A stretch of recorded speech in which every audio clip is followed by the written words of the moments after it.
Welcome to Popternative, where we dive into topical discussions from the worlds of pop culture, social media, and sports.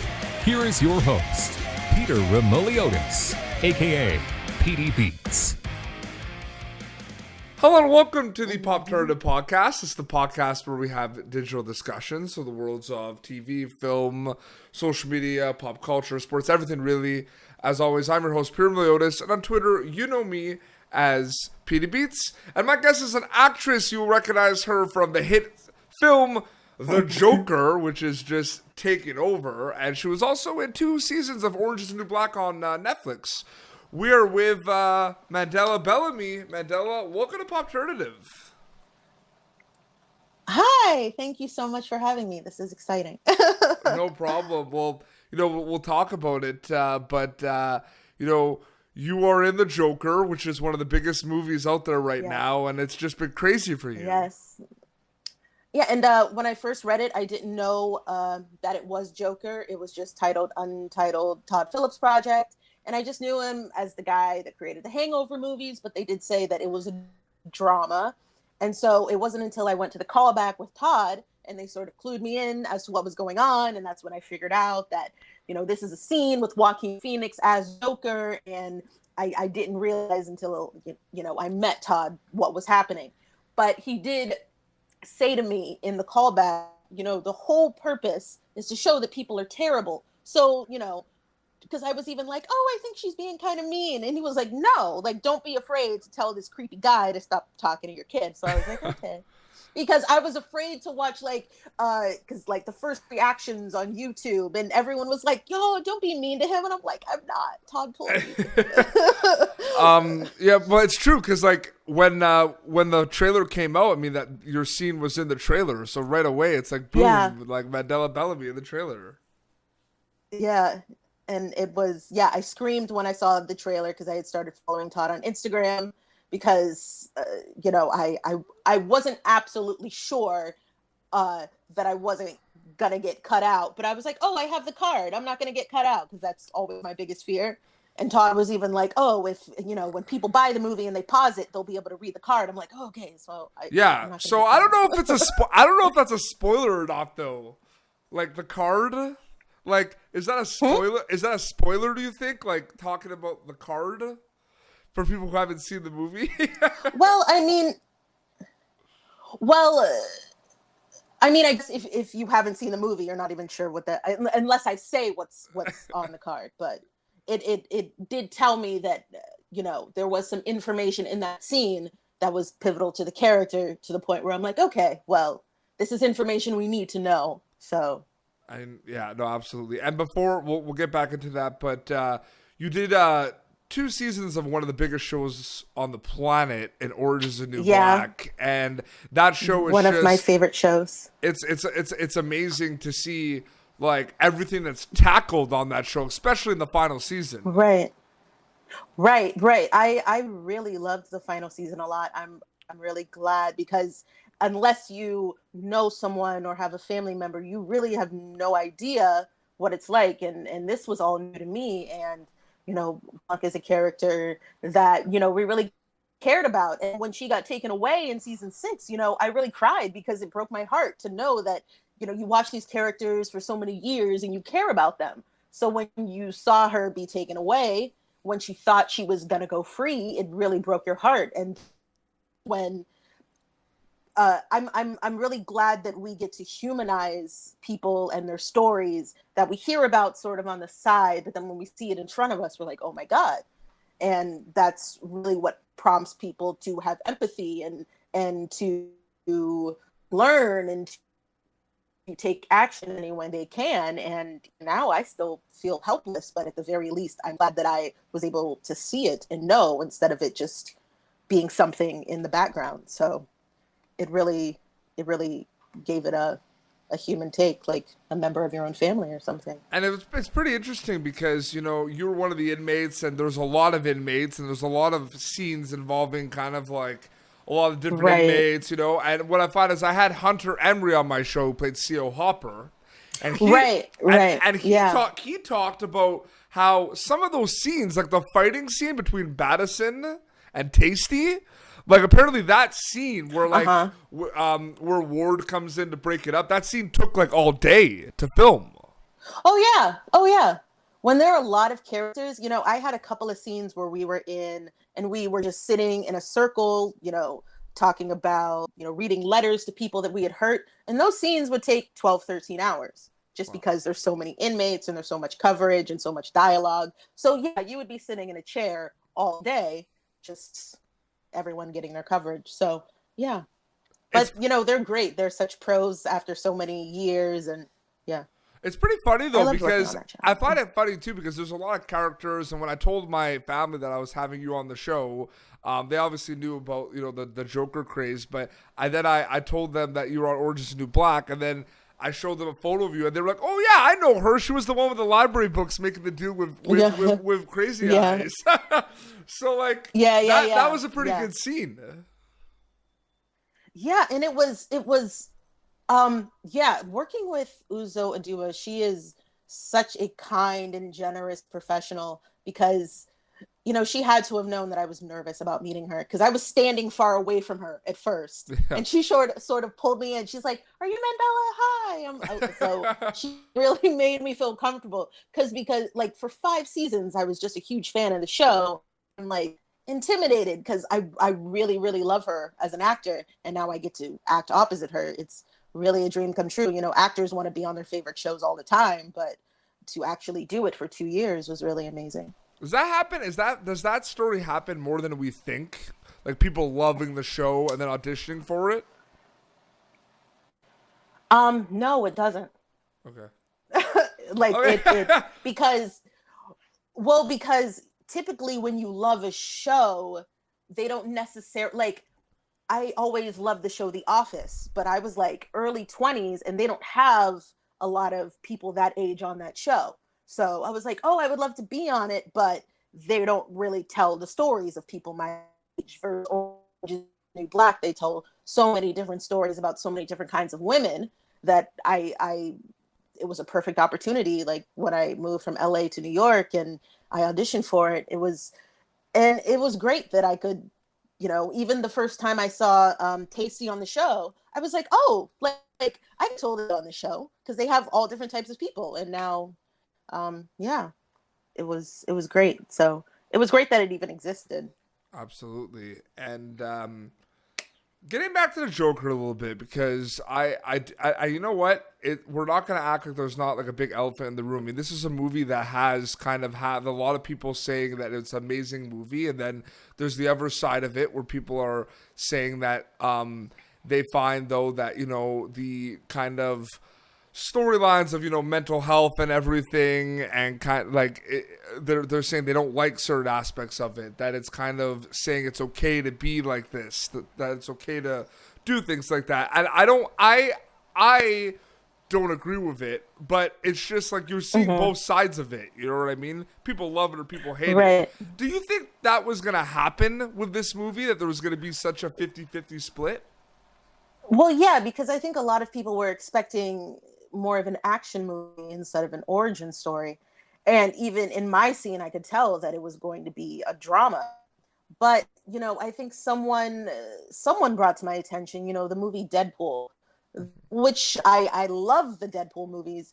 And they have a lot more violent content, but because we don't take it seriously, you know, we just don't take it seriously because it's played for comedy. And even, you know, after a point, you know, Arthur Fleck may have changed how he felt about what he was doing. And I think it really scares people that, you know, it's with social media, we could dehumanize people and we could become divided. But there was, even in the trailer, the note that he wrote in his notebook, the thing about mental illness is people expect you to behave as if you don't have it. Mm-hmm.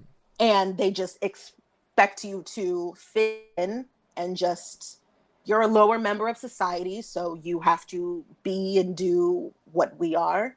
And I think it scares people to know that mental illness can drive people to do things.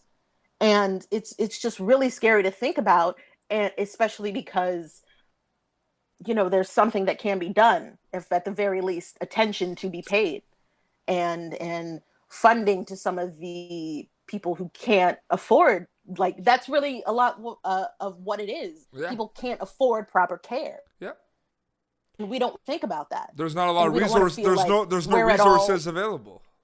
Right. So, it's sort of, I think everyone kind of gets stuck in their own problems, forgetting about there's always someone who's more in need, and it's lack of resources. And if people can't get help, they just can't get help. Yeah, I know it's a very complex topic, but it's just kind of it's something that has been talked about a lot with this movie. I knew it was going to be an origin movie. I think it's one of the best origin movies ever made. Yeah. What did you kind of think about? Because you say you saw it twice already. What did you kind of think about the pace and the development of it? This is a 2-hour movie. That the pace of this movie and showing kind of his story and everything was just done so well. But sometimes it's hard to get that pace down. One thing that I loved is the whole story was from Arthur's point of view. And, when you're that isolated and alone, I can imagine it just feels like time is going on and on and on. And you don't know when something is going to happen, whether it be good or bad. So I think the pacing just had a lot to do with, even you see the way he carries himself in the trailer, and it's very slow and he's just so down. And I think the pacing was just really us seeing the world through his point of view. It's slow moving. Yeah.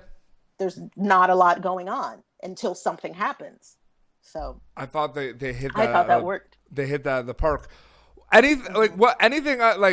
You're doing your scene with Joaquin Phoenix. I mean, how was that? I mean, was that just kind of like, was there any kind of cool stories about that? Did you kind of just go in, do the lines with him, and then it was over? Like, how was that experience? Oh, no. Like, me and the little boy who played my son, Demetrius, we were on the bus, and Todd was talking to us. And Joaquin kind of just came out of nowhere. And he just, in that same slow pace, just walked onto the bus and sat right behind me and put his head on the window, just like you see.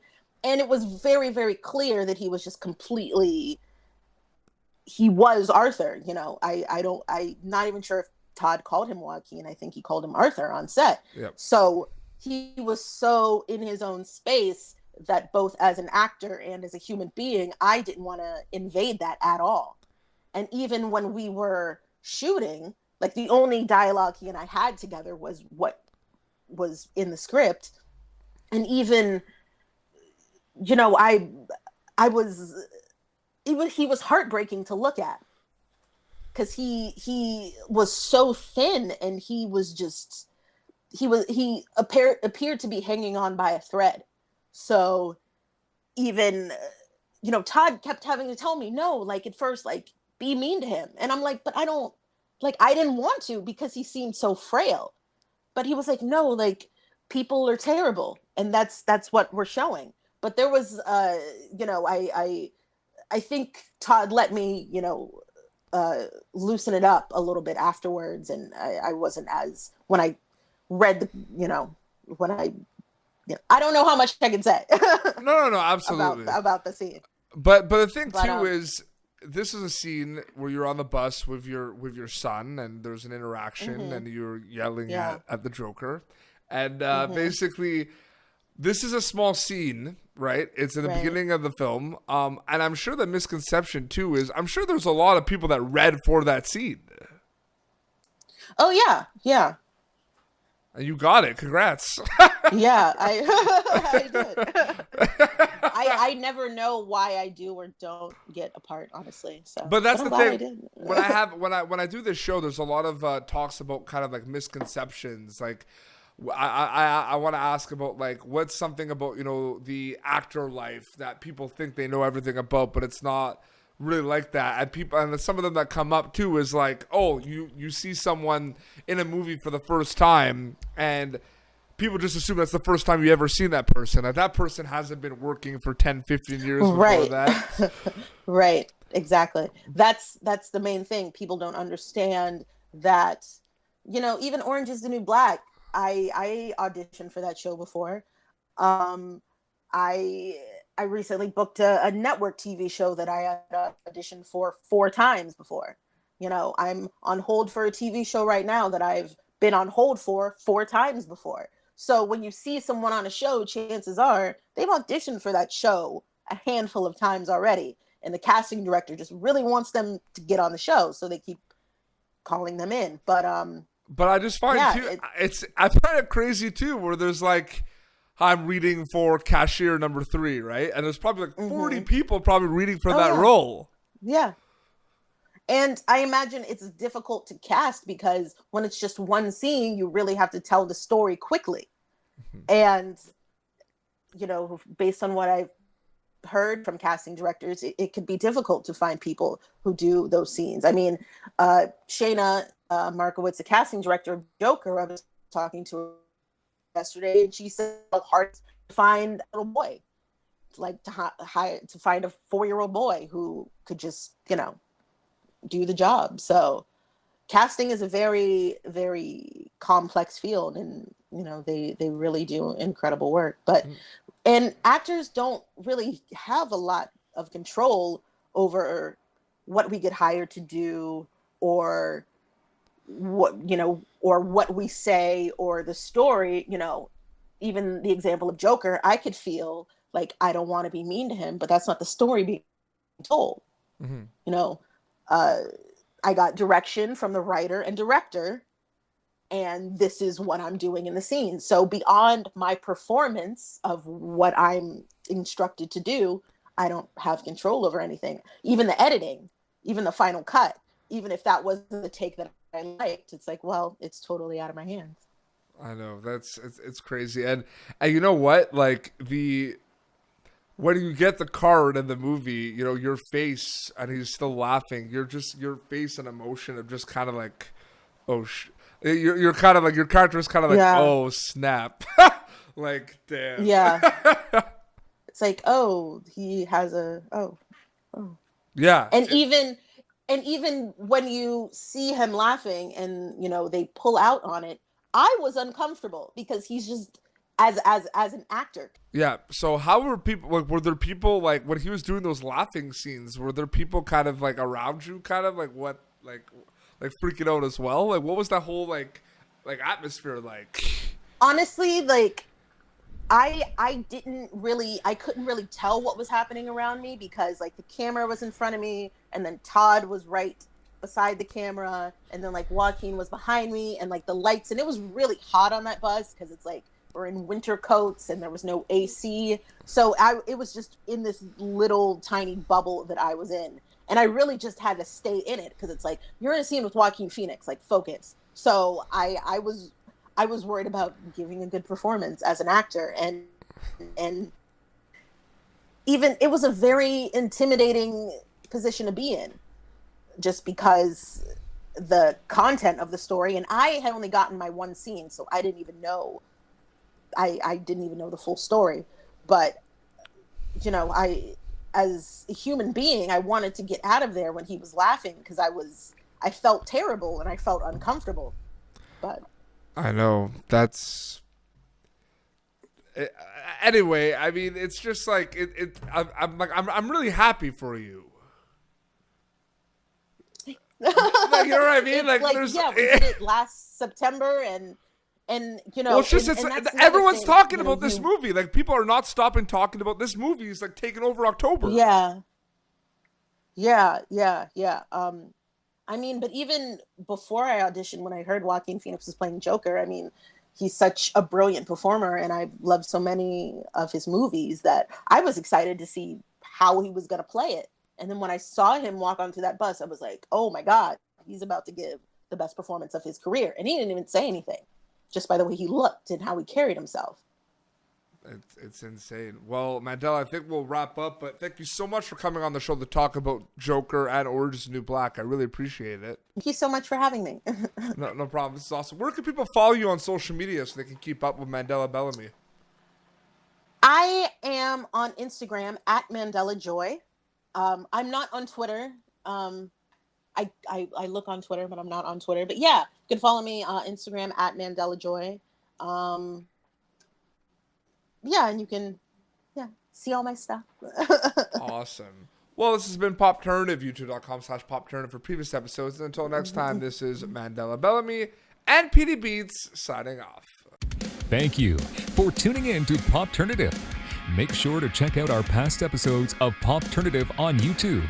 Be sure to like Popternative on Facebook and follow us on Twitter. This has been an Autograph Communications production.